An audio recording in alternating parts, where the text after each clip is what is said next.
काल जे 28 जणांची हत्या झाली, धर्माचं नाव विचारून हत्या केली या इस्लामिक पाकधर्जिण्या इस्लामिक धार्मिक लोकांनी,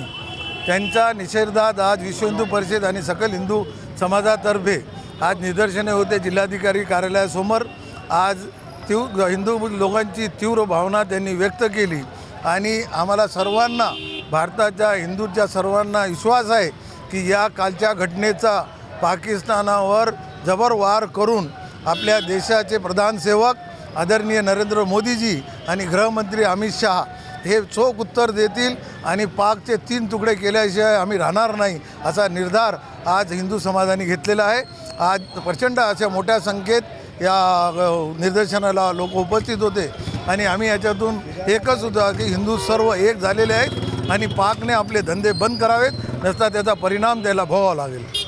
जय श्रीराम। 22 एप्रिल रोजी दुपारी 3 वाजताच्या सुमारास पहलगाममध्ये इस्लामिक जिहाद्यांनी धर्म विचारत 28 हिंदूंची निर्गुण हत्या केलेली आहे आणि याच घटनेच्या विरोधामध्ये आज विश्व हिंदू परिषद आणि सकल हिंदू समाजातर्फे 24 एप्रिल आणि 25 एप्रिल रोजी संपूर्ण भारतभर आंदोलन छेडण्यामध्ये आलेले आहे। त्याच स्तरावर विश्व हिंदू परिषद आणि सकल हिंदू समाज नांदेडतर्फे आज जिल्हाधिकारी कार्यालय येथे आंदोलन छेडण्यात आले, घोषणाबाजी झाली, त्यानंतर इस्लामिक आतंकवाद्याचा पुतळा दहन करण्यात आला आणि 1 मिनिट या सर्व हिंदूंना श्रद्धांजली वाहत हा कार्यक्रम समाप्त झालेला आहे। जय श्री राम। 22 तारीख को जो पहलगाम में आतंकी हमला हुआ,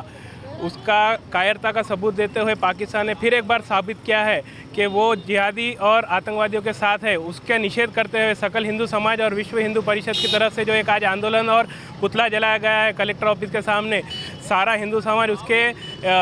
समर्थन में आज यहाँ पे उपस्थित था और इसका आने वाले दिनों में हम और तीव्र निषेध करेंगे और अगर मोदी जी ने कोई पाकिस्तान के खिलाफ कोई भी निर्णय लिया तो उसका सब मिलकर समर्थन करेंगे।